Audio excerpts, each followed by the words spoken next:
جی جی میرے بھائی، میں آپ کے ساتھ ہی ہوں۔ وہ ایسا ہی ہے بی ایف ٹی کہ یہ عناصر کا پرانا کھیل، یہ دنیا دوں ساکنان عرش اعظم کی تمناؤں کا ہوں، رائٹ۔ تو یہ بڑی اچھی بات میرے بھائی نے کی ہے کہ 95% جو لوگ ہیں وہ اس جہنمستان میں رہنا نہیں چاہتے۔ یہ جو فوجیوں نے جہنم بنایا ہے، ہاں اپنے لیے فوجیوں نے جو ہے وہ وی وی آئی پی ایک ریاست ضرور بنا لی ہے، جس کا پچھلے سال اس وی وی آئی پی ریاست کے اندر جو سڑک کے اوپر ایک بیچارہ محنت مزدوری کرنے والا پاکستانی بچہ ہے، ٹھیک، جس کے ہاتھ میں تو کتابیں ہونی چاہیے تھیں، جس کے ہاتھ میں تو قلم ہونا چاہیے تھا، رائٹ۔ آپ نے دیکھا ہے کہ وہ غبارے بیچ رہا ہے، وہ چھلیاں بیچ رہا ہے، وہ ٹوپیاں بیچ رہا ہے، رائٹ۔ وہ ایون جھنڈے بیچتا ہے، اس جہنمستان کے، اس کافرستان کے جھنڈے بیچتا ہے وہ، رائٹ۔ وہ بچہ جس کے پاؤں میں جوتا نہیں ہے، جس کے تن پہ کپڑے نہیں ہیں، جس کے ہاتھ میں کتاب اور قلم نہیں ہے، رائٹ۔ تو وہ جو ویلتھ جنریٹ کرتا ہے رائٹ، ایک بچہ جس نے اسکول جانا تھا اور وہ اسکول نہیں گیا، اور اس جہنمستان، اس کافرستان، اس فوجستان میں وہ بچہ روڈ پہ کھڑے ہو کے اپنی اسکول گوئنگ ایج کے اندر جو ہے وہ مزدوری کر رہا ہے، رائٹ۔ یہاں میں ایک لمحے کے لیے رک کے آپ کو صرف ایک ریفرنس دیتا ہوں کہ پچھلے دنوں ایک یو این او کی ایک رپورٹ آئی تھی کہ اسکول گوئنگ ایج، یعنی جو اسکول جانے کی آپ کی عمر ہوتی ہے، اس میں جو سب سے زیادہ بڑی تعداد میں بچے اسکول نہیں جا سکتے، اسکول سے باہر ہیں، نمبر 1 از فوجستان۔ یہ جو پاکستان جہنمستان ہے، یہ نمبر 1 ہے جہاں بچے اسکول نہیں جاتے اپنی اسکول گوئنگ ایج میں، سب سے زیادہ 2.5 3 کروڑ بچے انہوں نے بتایا۔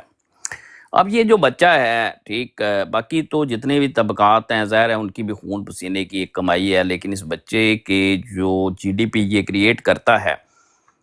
چاہے وہ دن کے $5 اپنی محنت مزدوری سے جی ڈی پی ایڈ کرتا ہے to the global economy of this جہنمستان، رائٹ۔ وہ مہینے کے $150 اپنے ننھے ہاتھوں سے جو مزدوری کرتا ہے، وہ $200 کا حصہ ڈالتا ہے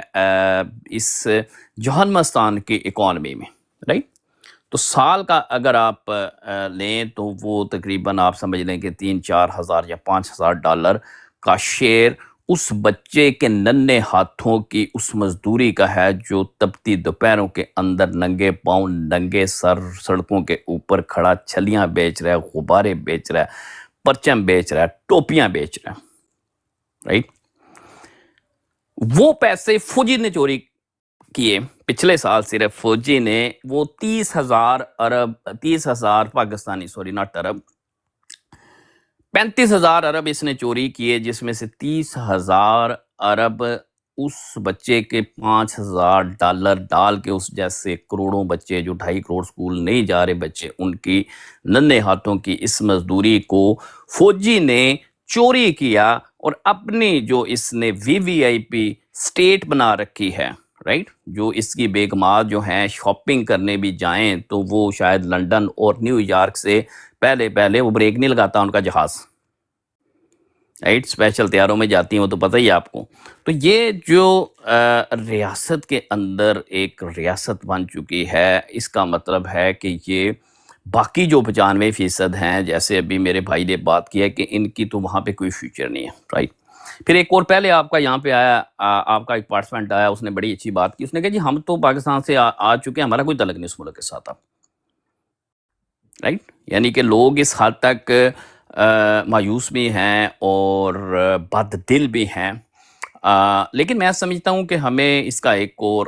پرسپیکٹیو ہے، اس کا ایک اور اینگل ہے کہ ہمیں مایوس نہیں ہونا چاہیے، ہمیں بد دل نہیں ہونا چاہیے۔ یہ ہماری سرزمین ہے، یہ ہمارے آباء و اجداد کی سرزمین ہے، ہزاروں سال سے ہم اس سرزمین کے وارث ہیں، اور اس سرزمین کے اوپر پنپنے والی تہذیبوں کے ہم امین ہیں، ہم اس سرزمین کے بچے ہیں، right, we are the son of the soil. یہ جو غیر ملکی قابض فوج ہے، یہ جو 25 کروڑ کے جو ملک ہے، بلکہ 30 کروڑ اگر آج آپ کنسنسس کے اوپر سینسس کروا لیں تو میرا حال 30 کروڑ کے قریب ہے،